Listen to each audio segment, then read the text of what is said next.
Cats, everybody! Welcome to Nick and Niesel in the morning. And it is not bright. Dude, once again. We're failing right now. Yeah, we're like definitely miserably failing. Like we had like a stretch going there. It was good. It was solid. Like about a few months, and then now we're just slacking. About a few months. Yeah, it's we're not in the morning. This con definitely messed up the morning time. So it's Nick and Niesel in the mid-afternoon time. Yeah, I was about to say mid-afternoon. That's fair. That's a fair statement. Mid-afternoon. Afternoon. So we're still up here at the Epik Comic Show. This is the last day. This has been an absolutely fantastic, amazing event. What awesome. A humbling experience. Yeah, man. dude. Seriously. Awesome for our first con. Met some amazing people up here, some amazing artists like definitely. Brian Silverbacks is awesome. You should look him up and check his workout. Andy Dugan. Hoyt man. Sylvia is amazing. Check his workout. Andy Dugan is amazing. Justin Jordan, if you don't already know who that is, Dude, you should. It's truly incredible. Amy Chu, Donny Cates. Those should be names that you already recognize. Justin Shepard, man. Justin Shepard, he's a new artist just starting out who was really, really excellent. Super dope. Dude, man. there's just so many like incredible people here right now. Alex Ugal. And Tara Hamilton. Dude, like just super down-to-earth people that love what they do, and it's been really cool to share this experience with them for our first time. Like, it's truly awesome. Like I have had so much fun. They've all been cool to just hang out and talk to and interact with, as well as, like, you know, hear what it is they do and why they do it, you know, and, like, for their love of comics, like, all these people here just truly love what they're doing, you know, and, like, we've spent a lot of time with, like, Brian Silverbacks, got to know him pretty well. He's really, really cool. And super down there. A lot of time with Hoyt Sylvia, who's a really, really awesome dude. Like, and when we spend a fair bit of time with Justin Jordan, too. Like, it's cool. Like, you know, he's making time to, like, hang out and talk with us, you know. And so to get the reason we're saying all this stuff, you know, is like it's been a great, like, amazing event. So this podcast is gonna be different than what we normally do. We've got a few things we wanted to touch on, pinch on a little bit. We got to pinch on it. Pinch on them.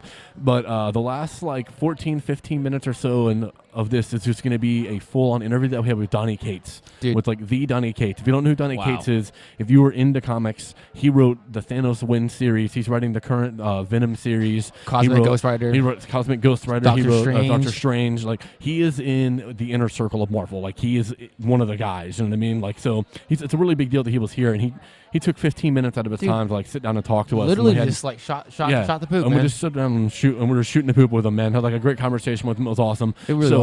Instead of putting it in the vlog series, we're going to put that in this because the content is just so good that, like, it's Donny Cates. We have to put it in here, you know? Of course, man. Like, it's really good. So brainstorm from that, like, this has been so cool, you know? Dude, seriously. Like, the panels were awesome. Yeah. People have been awesome. Like, had some... These over here got to mark out and have a bunch of awesome conversations with Hoyt, Sylvia about anime. Like, they bonded really well about that. Like, Hoyt's really into anime. Andy Dugan about my main man Aquaman. About the Aquaman dude, and then like Brian Silverbacks just about everything. Like, the guy's just cool, dude. Like, he's just a chill guy, you know. And then, man, he's fat, but very, very, very. He's not quite Niesel level. No one's Niesel level. No one is Niesel level. Like I'm like a straight up planet. I'm a sphere. Alive. The fat. I'm the fattest alive. They call him Fat Man Jones. Wow. Yeah, it's been awesome, dude, and it's just been really cool. Like, I'm in. It's like, you know, I don't know what to say, but I know what to say, you know? Like, dude, I'm just been so blown away. I can't wait to keep doing these. Like, honestly, this is the goal. Like, first step. Like, you guys don't understand. First step. We talked about this when we first started doing the podcast. We were maybe 2 or 3 weeks in. We'd only done, and when we first started, we were doing one a week. Yeah. So we were only doing a couple, and like Niesel was like, dude, how great would it be if like we could like go to cons, you know, like, and not just go to hang out, but cover them as media, you know? And I was like, man, that's like, honestly, that's one of the goals. Like, that's the dream, you know? And then lo and behold, Epikos is Henry Flood of Epikos and like the group that he is working with. They put this on, and like they think of us, you know, like, oh, Nick and Niesel in the morning. They cover comics a lot, you know, and they're like local around here. Like, that would be great to have them come. And so they reached out to us to ask us if we wanted to come to this event. Thank you guys so much. Yeah, thank you. Shout out to you guys. Thank you so much. If you were in the local area, you should definitely be checking out Epikos. Yeah, they're just excellent, dude. Excellent place, excellent stuff. Like, excellent people that work there for sure. But yeah, they reached out to us, asked us if we want to come here and cover this event, and we're like, excuse me? Yeah, of course. Yes, we will. Yeah. 100%. We're down. Oh, yeah. Downski. Yeah. We're downski. We're downski like Bill Brownski. So yeah, that was awesome. So yeah, our intention is to try to cover some other stuff, you know, like we want to do more than this. Is this him signing off? Here it comes right here. Is this signing off? Back to Atlanta. Great meeting you. All right, yeah, you too, man. Yep, thank you. Thank you. Y'all better follow these motherfuckers. Thank you, man. Safe travels, bro. Brian Silverbacks, everybody. Make sure you look him up on social media, silverbacks.com.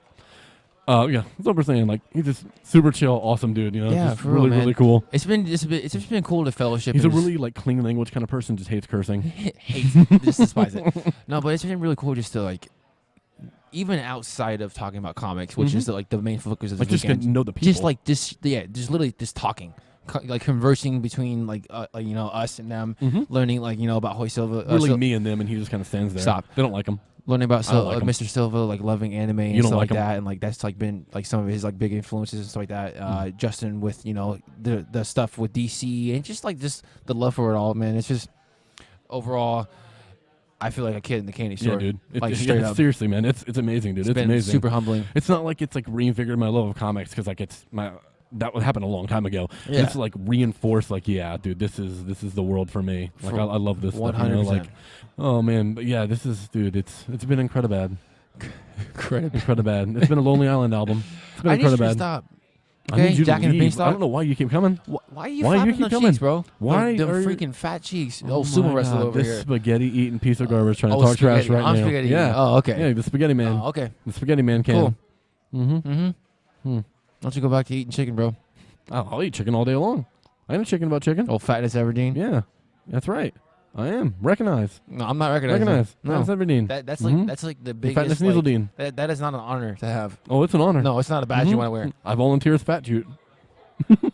Fat Jew. So, the Russo brothers, the directors of of Avengers Infinity War and of Captain America Civil War and Captain America the Winter Soldier, they're doing Avengers 4, as anyone that follows Marvel knows, and they've been they're in the editing process right now. They were saying that right now the current runtime for the movie for Avengers 4 is 3 hours. Rightfully so. It is literally the final wrap up of 11 years worth of comic like movie stuff, like hero stuff. Like it should be honestly longer in my opinion. I think it's a little long. I think about 45 minutes have been like the perfect great time. Door. Yeah, dude. I mean, it's a Marvel Disney movie. It's a comic movie. It's overall a family movie. You know what I mean? Like that's what they've adapted. That's what the Disney model is. So like I don't expect the movie to come out in 5 hours, even though it easily could be. Oh yeah. But 3 hours is very surprising for them. Like they keep pushing the limits and pushing a little more, you know. Sure. Like and the Russo brothers especially because it's like their movies are some of the longest ones. Oh yeah. And the last one, the Infinity War, was the longest one. It was like 2 like hours and 47 minutes. Yeah. And then like the first time that I think any of them ever went over 2.5 hours was I believe Civil War. I could be wrong about that. No, and then Winter Soldier was also pretty long. You know, like so they push those limits with the length, which is awesome that they do that. And I mean 3 hours. I need it. I need 3 hours. I need 3 hours and 55 minutes, bro. I need almost 4. Same. I need almost 4. I need a miniseries. Don't play on my emotions, Marvel. I need a trilogy out of this movie and Marvel. one movie. Don't play with my emotions, Marvel. I will come for you. I am the galactic champion of the world. Yeah. He's the galactic fat champion of the world. I mean, I'm a champion. Fat Nevertheless, champion. I'm the champion. Nevertheless, I got a belt. All right, so we're gonna go ahead and plug in the Donny Cates interview now. He talks about some really, really awesome stuff. He like really opens up, you know, and talks about some really cool things with us. Just you can tell just from this interview you're about to watch the kind of guy he is. You know, he's a great dude. A great fan of comics and an excellent writer as well. You know, and it's just you can tell how much he loves it from this interview, and just how happy he is to be doing what he does. Yep. And this is what you want to see. Absolutely, you know? So 100%. Enjoy. All right, awesome. First off, I appreciate you taking time out to talk to us. No worries, man. So I just want to start off by asking, like, so you work for Marvel now, and you said in the panel the other day that it's like always was a dream for you to work for Marvel. Yeah, for sure. sure. What has it been like, the experience of actually being able to work for Marvel? Real weird. Yeah? Yeah, you know, I think I, just like everyone else, has this idea of what Marvel is like on the outside. And I had a little clearer idea of what it was like inside the machine because I was an intern there for a while. But I guess I just thought that it was going to be a lot more no's. Like I was going to get told no more. The first thing I ever did for Marvel, I did like a 10-page backup story during Secret Wars. It was called Secret Wars Battle World #2. And I did a 10-page backup story about the hell was that story about? Thunderbolt Ross was War Machine fighting in a gladiator game, and it's not good. It's not good at all. And it's not good because I pitched very conservatively. Right. I kind of didn't know your limit.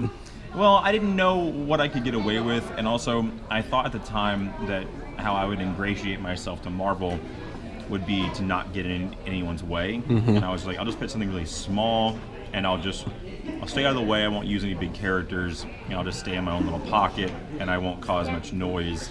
And then I'll be easy to work with and stuff, right? But that's not at all.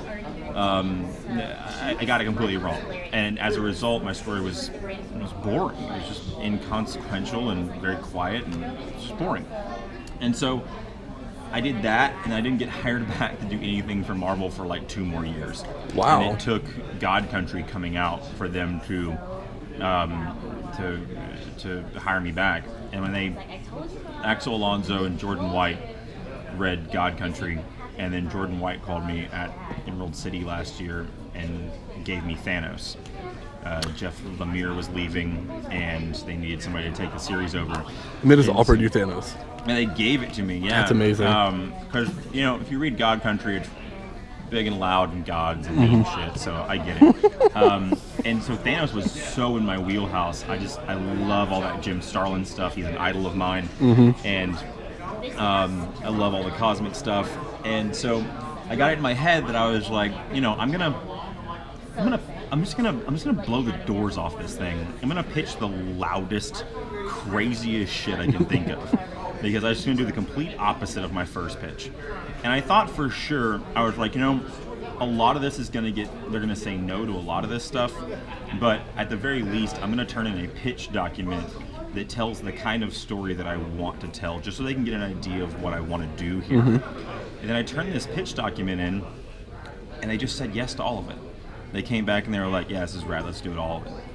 And it's just this wild feeling. They were on the phone when they said yes to all of it. I was ecstatic. And then I hung up the phone and I was like, oh fuck, I have to do that. Yeah, and I have to write all that. Oh my god. Like I was like, everything, like stabbing Silver Surfer's head on the hilt of Mjolnir, like I can do that. And so I had to do it. I had to show up and I had to do it, And so after Thanos, caught on and people were really into it, we got a spin-off series out of it.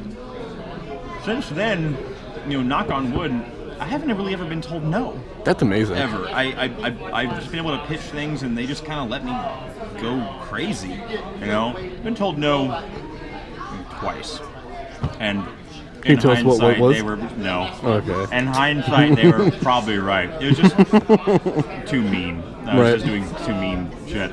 But I killed Lockjaw, right? I get away with literal murder over there. So I think people think of Marvel. You killed Silver Surfer. I killed Silver Surfer. I killed Lockjaw. I killed the Hulk.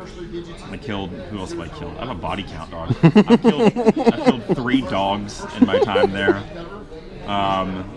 But I bring people back too. I brought the Sentry back. I brought one of those dogs back as a ghost. I give and I take, He's a giving person. Yeah. So, it's. I think a lot of people think of Marvel as, especially now being owned by Disney, as like a corporate structure, right? Right. It's really not, man. It's really just a bunch of people like you and me who just love comics and want to make rad comics. We were actually talking about that yesterday, and that's definitely how we thought it was. Yeah. Yeah, it's just people wanting to make rad comics. That's awesome to hear. Yeah. You should think it's like Marvel, they're the biggest comic company on the planet. Yeah. You figure that it's this huge machine where everyone's yes men. It's you do this and that's how it goes. And it's hearing you talk yesterday, open our mind to that. We're man, they must not be like that. If someone like Donnie is working and literally doing what he wants, that's amazing. They let people have their freedom. The thing is, I always, part of my dream was not only to work at Marvel, but to also, I wanted to be in the room. I wanted to be in these Marvel retreats. I wanted to be one of the exclusive guys in the Hellfire Club. I wanted to be at those retreats, and I've been to 4 of them now. I'm exclusive now. I'm my exclusive contract for the next 5 years, and those retreats, I was terrified. Right, my first retreat was Bendis's last retreat, and so we crossed over with one show, or with one of those, right?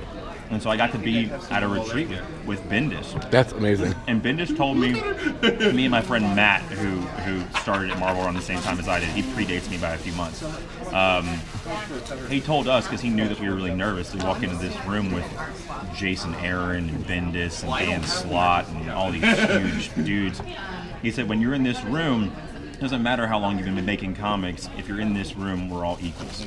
So like you need to give notes on people's pitches. And so like Bendis was in there pitching stuff, and Jason Aaron was throwing stuff down on Thor and stuff. And like I like had to pitch in and be like, yeah, I don't know if that beat works, man. And like it was just absolute respect and absolute just like collaboration. Everyone's just working together. And it's so now I love them. I'm not scared of them at all because it's just a bunch of nerds getting into amazing. A room. But like at the end of the day, the things that this is the garbage story that I did. You see that? I've read Battle Worlds. I didn't think it was garbage. Yeah, that's my dumb story that I did. There's a line in here. They probably didn't invite me back because there's this line where Arcade he wants to kill one of the people in the arena because their attendance to these gladiator matches are going down, and Arcade says, wait, what is it? Taskmaster is like, I want this dude dead, and Arcade says, his death would be meaningless without a conclusion to his story. You can't just kill people to garner sales. Which was me just poking fun at Marvel. On my first Marvel story I ever did, I was making fun of Marvel. I'm like, well, thanks for the one issue. Yeah, and they were like, thanks, bye. In hindsight, not the smartest move in the world. But then I kill people left and right to garner sales, so I'm part of the problem too. So yeah, man, it's rad. I mean, if anything, I've learned that, all they really care about is cool stories. Thanks, man.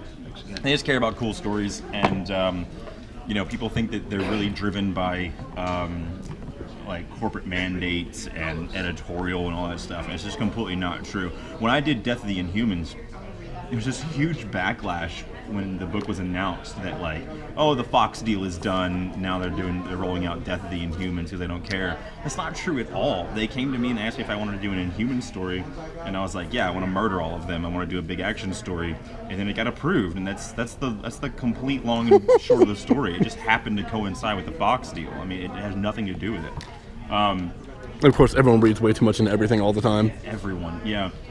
The Marvel conspiracy theories are hilarious. And like all the internet rumors that come out, it's so funny because like me and Jason Aaron and Matt and Dan and everybody who are in the room and know everything will email each other and be like, "Hey, did you hear that apparently I'm fired?" Like, no one knows anytime you ever read any of those things, understand that no one knows anything about anything. Most that's just made up, making shit up. Mm-hmm. But yeah, it's fun, man. It's really, really fun. It's not that different than every other comic book that I've ever made. And Creator Own has its differences, and Marvel has its. I was telling someone yesterday, the weirdest thing for me about Marvel, and I don't know if this will ever go away, is that I tend to kind of create in a vacuum, and I forget that the stuff I'm doing, quote unquote, counts. Mm-hmm. And so like in my Doctor Strange run, I created this character named Bats. He's a little ghost dog, which I was watching Nightmare Before Christmas the other day, and I was like, did I just steal Zero? Did I just completely steal that from Tim Burton? I think I did. And then I left Doctor Strange, and Mark Waid took it over, and I still read Doctor Strange. And I started to read Mark Waid's Doctor Strange story, and then like 3 issues in, Bats shows up. And I was blown away. I was like, that counts?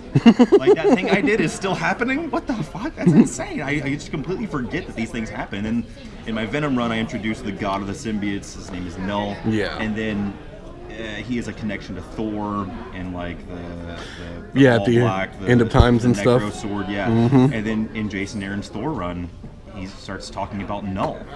And, like, Jason Aaron's Thor run, in my opinion, is the greatest run on a character of all time. I mean, really? I think that in the history of comics, we'll all be telling our grandchildren that we were alive while that book was coming out. We bought off the stand. It's incredible. And for my stupid fucking character to be involved in Thor is bananas to me. So I'm just a fan making comics, and then it's like canon. It's real fucking weird. That's awesome, though. Yeah, it's crazy.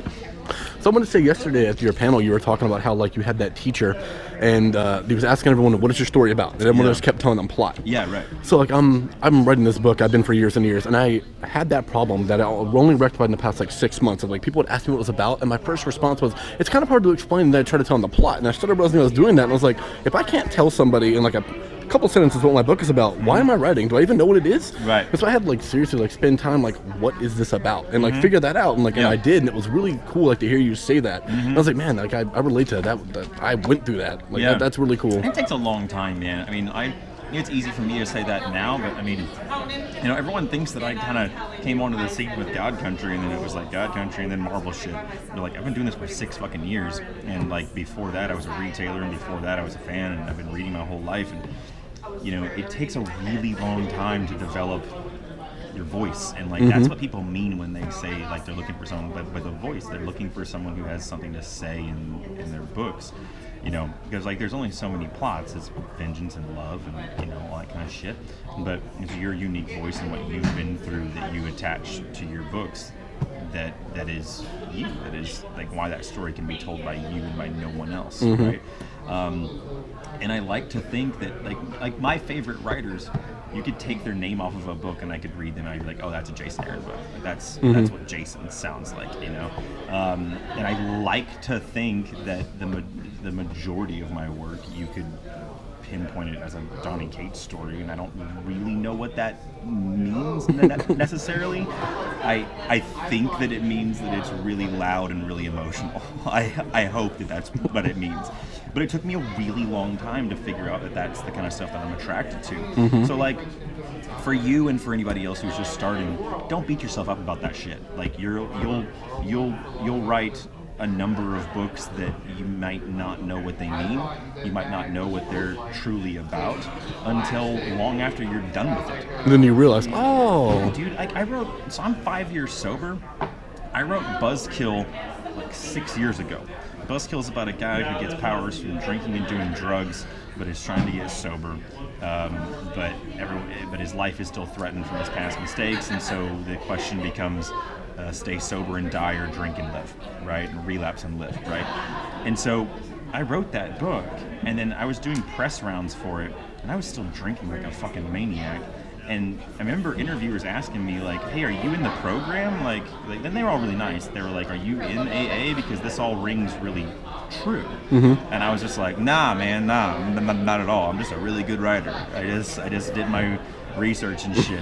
And then I was like hospitalized for drinking, which is why I don't drink anymore. And I went back and I read Buzzkill after I got clean, and I was like, yeah, you fucking dummy, of course you were an alcoholic. Where do you think that fucking came from? You're not that talented, you know? And so you'll do books like that you'll look back and you'll realize like, oh shit, that's what that was about. Like it's pretty impossible to not let it seep through. And then eventually as you start to write more and you start to find out what your voice is and you start to find out what you're attracted to in writing, you'll start to do that the opposite way. You'll start to have things that happen in your life, experiences that you'll then veer towards certain stories to kind of excise them. People ask me all the time, how do you write so much, or where do you get your ideas from and stuff? And the simple the answer, the honest to God's truth, is that I don't know how I write so much, and I don't know where the ideas come from. I just know that I have to do it. Like I have to. It's the only way that I know how to make this shut up. You know, is if I don't do it, I'll fucking die, man. You know, and you'll get there. Everyone will if you just stick to it. Right. Yeah. Do you have anything else? Right now, I'm kind of mesmerized. Yeah, I feel it, man. Yeah, I feel it. I think that's it, man. Yeah. Thank you. I appreciate you doing this and taking time out. Of course. Do you want to leave any kind of social media details or anything for people to find you? I'm on Twitter, at Don Cates. Find Donny Cates on Twitter. Yeah. All right. Thank you very much. Yeah, thanks, guys. And so, yeah, that was Donny Cates. Quite Our an excellent boy, Donny. interview. What up, Donny? Yeah, what up? Up, Don. What up, cuz? Quite an excellent interview we got to have with him right there. So let's go ahead after that. That's a perfect segue to dive on into some sponsorship. Sliding.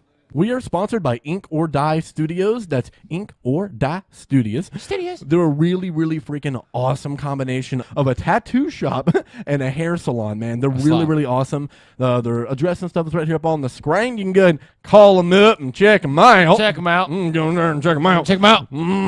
They're really, really cool, man. They've got some excellent artists, some amazing hairstylists up there. Like, they know what they are doing.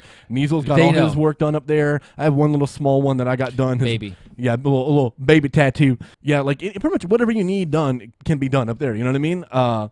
Here's all their social media info and stuff. And if you live anywhere in the Cleveland, like Chattanooga, greater like area, definitely stop on by. If you Seriously. yeah, for real. If you don't mind traveling, like to get really good quality work done, it's definitely worth your time to go up there and check them out. Even just to call them, talk to them, see what they're about. Like, believe me, it's worth it. I'm not just saying it because they sponsor us and give us money, but I kind of am.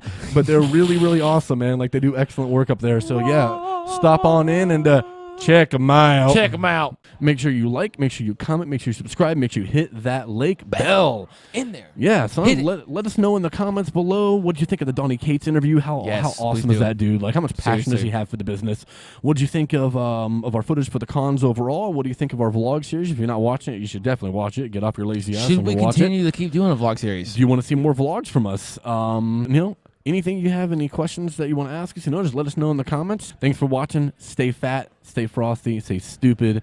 Well, I mean, I guess I'm really talking to Niesel when I say that. I was going to say, I think you are talking about yourself. Stupid and you are fat and you are frosty. I'm very dumb, intelligent and nope, very skinny and good in shape. Stay fat. I'm in great shape. I'm in great shape. I'm in great shape. I'm in great shape.